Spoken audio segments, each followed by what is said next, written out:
Hi, Stefano Molea, San Diego criminal defense lawyer and partner at the law office of David P Shapiro, where we help good people regain control of their future when charged with a crime. So you've probably seen people take polygraph or lie detector tests on TV. And you probably know that polygraph results are not admissible into evidence unless all parties agree, which, as you can imagine, is extremely unlikely to happen. So is there a purpose to taking polygraph examinations in criminal cases at all? Yes, if handled the right way. See, as part of the strategy on a particular case, I may have a client submit to a polygraph examination through a reputable and respected polygraph examiner, usually with a history of working for state or federal law enforcement agencies.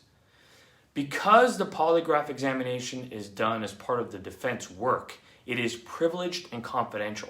That means that the results, regardless of what they are, will not be known to anyone except for the client, me, and the examiner. The examiner is also bound by a duty of confidentiality, just like I am. If the results are helpful, then we can decide to submit them to the prosecution or law enforcement.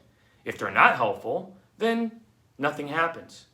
These results are not discussed or released to anybody. So you see how there is an upside, but in most cases, little downside. Here's a question I often get asked. Should I submit to a polygraph when asked by police? Absolutely not.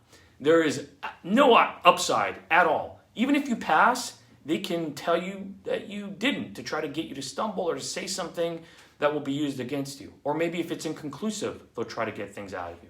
Any answers you give and anything you say to law enforcement in general can be used to prosecute you. So let me repeat this. There's no benefit to submitting to a polygraph administered by the police if you're being investigated or suspected of committing a crime. So what do? You call a criminal defense lawyer, period. Hope this discussion was helpful. If you have any questions, give me a call. Stefano Molea, criminal defense lawyer, 619-295-3555.